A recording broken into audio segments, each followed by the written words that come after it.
the cameras flashed, the crowd froze, and just like that, Hollywood had a new obsession. Right. I mean, that was the ultimate illusion of 2000s television. Yeah. Everything was just meticulously curated in an editing bay to look completely effortless on screen. Exactly. It was absolute controlled perfection. But then the studio lights cut out, the music stops, and instead of a panel of fashion judges holding up photos, you're staring down a panel of federal judges. Yeah, suddenly that carefully constructed reality is just being dismantled, like frame by frame, under oath. It is a literal collision between Hollywood reality and the federal court system. Welcome to Starscope Report. Join Jordan and Jamie as they uncover Hollywood drama, music industry shakeups, and viral influencer scandals. From red carpet surprises to social media controversies, we dive deep into the stories behind the fame. And today's deep dive is a big one. It really is. We are unpacking a massive headline today. Tyra Banks just took Netflix to court. We've got a stack of recent entertainment news reports, a really critical review from The Guardian, and the official PBS legal standards on defamation to guide us through this. Yeah, we're basically looking at what happens when the literal pioneer of reality television accuses a streaming giant of using reality TV editing tricks against her. Right. And what the law actually says about where a documentary ends and a hit piece begins. So the catalyst for this entire legal mess is Netflix's recent 3-part docuseries. It's called Reality Check, Inside America's Next Top Model. Which, everyone was talking about when it dropped. Oh, totally. The project was pitched as this comprehensive historical look back at a show that completely dominated cultural conversations for, over a decade. Mm-hmm. And the filmmakers really got everyone. They sat down with all the heavy hitters. Like who? Well, they interviewed Tyra Banks herself, obviously, but also runway coach Jay Alexander, creative director Jay Manuel, photographer Nigel Barker, and just dozens of former contestants who actually lived in the model house.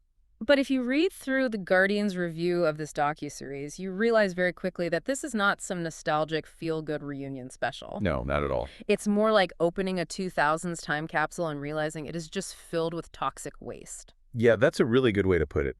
The documentary uses a very modern lens to dissect things that, frankly, viewers at the time simply accepted as normal entertainment. Right, like we didn't even question it back then. Exactly. We were talking about extreme makeovers specifically designed to provoke tears, women being weighed on camera, and just incredibly harsh physical criticisms from the judges. Like the situation with Giselle. Yes. The Guardian review specifically points out the treatment of a contestant named Giselle. She was an African Latina woman, and she was heavily ridiculed by the panel for her body shape. They specifically told her she had a, quote, wide ass. Wow. And the photo shoots, looking back at the mechanics of how these were set up, it's actually astonishing. It's really hard to watch now. Right. Like, contestants were literally made to pose as murder victims. There was a contestant named Diane who was directed to pose with a bullet wound in her head. And the documentary highlights this as staggeringly insensitive because Diane's own mother had been shot and paralyzed. Oh, wow. Yeah, the lack of awareness is just wild. And it gets worse. In other challenges, models were painted to pose as different ethnicities. Or in one case, a woman the judges deemed to be quote-unquote larger was literally made to pose alongside an elephant. Because the documentary is basically arguing that the production specifically designed these scenarios to destabilize the women. It wasn't just about taking a good photo. Right. It was about generating drama. Exactly. It was about generating emotional breakdowns on camera for ratings. But as much as the photo shoots are criticized, the series builds to this one specific incident that really shifts the tone. It goes from problematic to just genuinely harrowing. Yeah, and that's the story of Cycle 2 contestant Shandi Sullivan. This is during the show's international trip to Milan, right? Right, and this is by far the darkest allegation in the series. According to the sources, Shandi was heavily intoxicated after a hot tub party with some local men. She states she drank 2 bottles of wine and was essentially blacked out. 2 bottles of wine? Yeah, and she ended up having sex with one of the men in a shower. And the entire time, she was being trailed and filmed by the reality TV camera crew. I remember how this aired back in the day, actually. The network framed the entire episode around infidelity because she had a boyfriend back home. Yeah, they really leaned into it. They literally titled the episode The Girl Who Cheated. They built this classic reality TV villain arc out of it. But the docuseries completely reframes the mechanics of that night.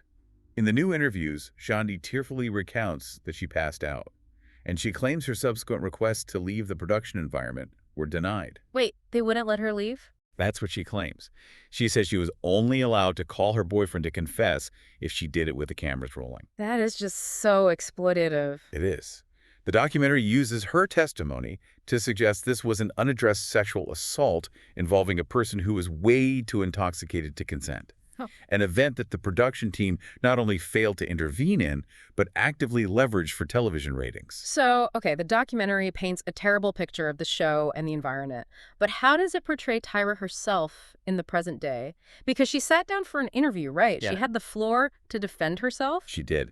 And according to the review, she comes across terribly. Really? Yeah.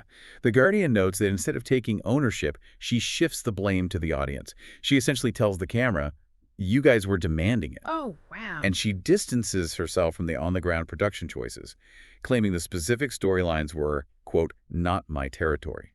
So she basically tells the audience, I didn't do it. You guys wanted the drama. Like, you built the Coliseum. I just threw the gladiators in. That is exactly how it plays on screen.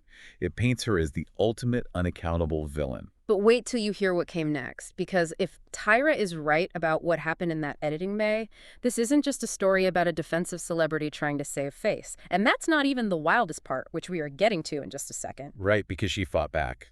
Exactly. If you're loving these Hollywood twists, make sure you're subscribed. We've got even crazier stories ahead in this deep dive. So you don't build a global empire by letting someone else control your narrative.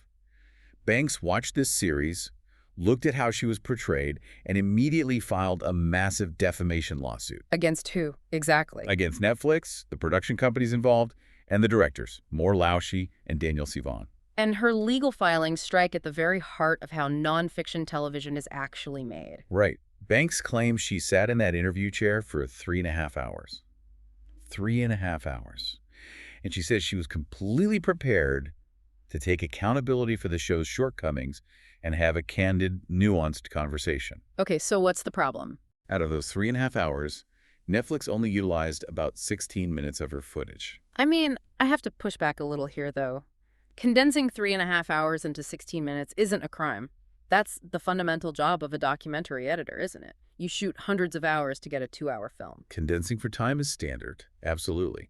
But Banks isn't suing over the runtime. She's suing over the mechanism of the edit.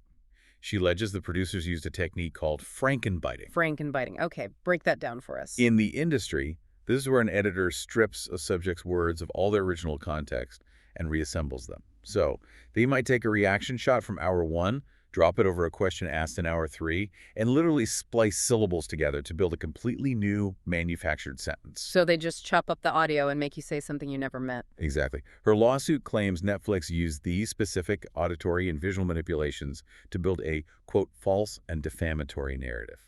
Okay, so let's look at the actual mechanics of her claim, starting with that Shandi Sullivan incident in Milan. How exactly does Banks say they frankenbited her on that specific point? This is wild. In the documentary broadcast on Netflix, the director asks Tyra on camera. You remember the story with Shandi? Okay. The camera shows Tyra looking up, making a slight sound, and then the screen cuts to black. Wow. The implication there is devastating. It makes it look like Tyra Banks couldn't even remember the name of a young woman who was traumatized and allegedly assaulted on her watch. This makes her look incredibly callous, completely disconnected. But Banks claims that sequence was digitally manufactured, right? Yes. In her lawsuit, she states that in the actual room, when asked that exact question, she nodded affirmatively and explicitly said out loud, I do remember her story. Wait, so she actually said she remembered? Yes. She alleges the editors went into their software, carved out her visual nod, deleted her affirmative sentence entirely, and isolated the sound to make it look like a blank stare of forgetfulness. Okay, if that is true, that is insane. They literally deleted her saying, yes, I remember, to construct a reality where she forgot. That's the allegation, yeah. And she claims this wasn't an isolated incident. Later in the episode, we'll talk about the shocking twist nobody saw coming with the editing. But first, let's talk about the situation with runway coach Miss J. Alexander. Right, so in 2022, Miss J suffered a stroke. The docuseries covers this, and it frames Tyra as being an incredibly cold, distant colleague. It implies she only ever sent a brief text message during his entire recovery. Which just reinforces that narrative of the heartless executive sitting in her mansion. Exactly. But the lawsuit points out a major omission. During Miss J's recovery, Banks was actually living in Australia for 2.5 years. Oh, wow. I didn't know that. Yeah, and despite the massive time zone difference, she claims they communicated constantly. They exchanged voice notes, photos, video messages, and were in touch as recently as Christmas 2025. So not just one text message. Yes, not at all.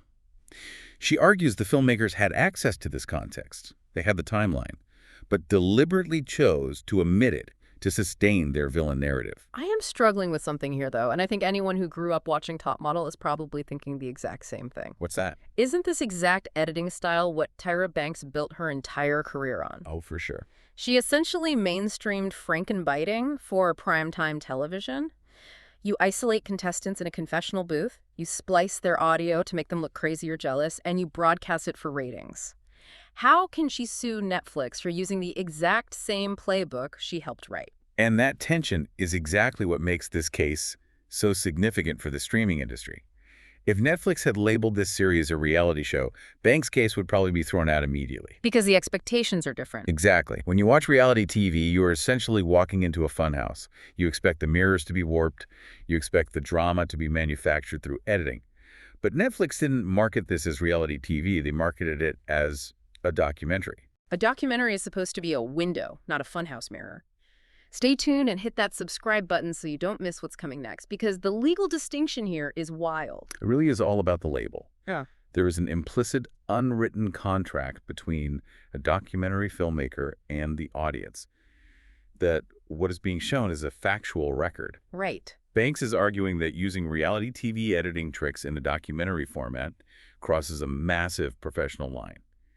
Because viewers believe they are watching objective journalism, she claims this manufactured portrayal causes severe, real-world reputational harm and lost business opportunities. It's fascinating. If you call it a documentary, you are bound by a completely different set of rules. But, claiming you are manipulated and legally proving defamation in a federal court are two vastly different things. Very different, yeah. Let's look at the PBS legal standards for defamation to understand how a jury will actually evaluate this. The PBS guidelines are kind of the gold standard for how broadcasters evaluate legal risk. At its core, defamation is any false information that harms someone's reputation. And because this is a globally streaming documentary, we are dealing specifically with libel, right? Which covers published or broadcast material rather than slander, which is just spoken. Exactly. Libel is the written or broadcast form. I read through the PBS standards, and they specifically carve out a massive exception for pure opinion. So if someone in the documentary says, Tyra was a terrible boss or Tyra's a narcissist, she has absolutely no case, right? You can't sue someone for having a bad opinion of you. You cannot. The law fiercely protects opinions. The legal mechanism of defamation only engages when opinions are mixed with verifiable facts. So facts that you can prove true or false. Right. If the documentary claims Tyra was a bad boss, that's safe. But if the documentary edits a timeline to make it appear as a verifiable historical fact that she forgot about Shandi Sullivan when raw footage proves she actually remembered, that crosses the line. From a protected opinion into a potentially false statement of fact. But there is a massive legal hurdle here. The PBS standards dictate that the level of fault required depends entirely on who is suing. And because Tyra Banks is an international superstar, the rules are completely different for her than they would be for us. This is the critical concept of the public figure. The Supreme Court recognizes that celebrities and politicians have pervasive power, influence, and access to the media. It's kind of like an armor upgrade. When you become a celebrity, the law gives you a massive megaphone to defend yourself in the press. But in exchange for that megaphone, the law forces you to wear heavy armor. That's a great analogy. If I get defamed, I just have to prove the journalist was negligent or sloppy. But Tyra Banks can't sue for every scratch on her armor. She has to prove a much higher standard of fault, right? She has to prove actual malice. This standard stems from the landmark case New York Times v. Sullivan. Right, the classic First Amendment case. Yes. It means Tyra can't just prove the Netflix editors made a mistake or were simply bad at their jobs. She must prove they either knew the narrative they were broadcasting was false or they acted with reckless disregard for the truth. Let's break down that mechanism. Reckless disregard for the truth. How on earth does a lawyer prove what an editor was thinking when they exported a video file? Like, you can't read their minds. Well, they don't just guess. They use the legal discovery process. If this goes to trial, Banks's legal team will subpoena the raw interview footage. Oh, they'll want every single camera angle. Every single one. But they won't stop there. They will subpoena the Adobe Premiere project files, the editor's version histories, and the internal Slack messages between the directors and the post-production team. So they are looking for the digital fingerprints of manipulation. Exactly. Let's apply this to the Shandi edit. If the raw footage clearly shows Tyra saying, "I do remember her story," and the Premiere project file shows an editor making deliberate cuts to isolate and drop in silent room tone, specifically to manufacture a blank stare. Yep. A jury could absolutely look at that digital footprint and determine it wasn't a condensing error. They could rule it was knowing falsity, a deliberate choice to lie about the historical record. We should pause here to be very clear. These are all allegations. Netflix has not presented their defense in court yet. We are looking purely at what Banks must demonstrate to a jury, and the documentary filmmakers are obviously going to have a robust defense. They absolutely will. The filmmakers will likely argue that the 16 minutes they used accurately reflected the overall spirit of her 3.5-hour interview. The spirit of it. Right. They will argue they were attempting to distill a massive, potentially evasive conversation into a cohesive narrative that exposed systemic industry toxicity. Which actually brings up a fascinating nuance in the PBS standards regarding context. Courts don't just look at literal words. They evaluate how a reasonable person understands the whole sequence.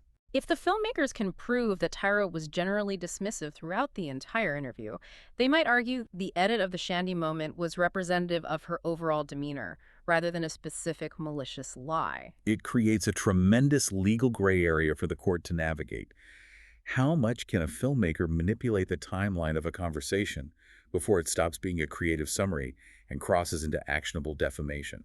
And the stakes here extend far beyond Tyra Banks and America's Next Top Model. We are in the middle of an unprecedented true crime and docuseries boom right now. Oh, absolutely. The streaming landscape is dominated by documentaries exposing bad behavior. If Tyra Banks wins this lawsuit, it sends a shockwave through the entire nonfiction industry. It could force documentary platforms like Netflix, HBO, Hulu to completely overhaul their editing standards. If every subject who dislikes their portrayal can successfully subpoena the raw footage and sue for millions by pointing to standard condensing techniques, the financial risk of producing investigative documentaries skyrockets. It is the ultimate irony.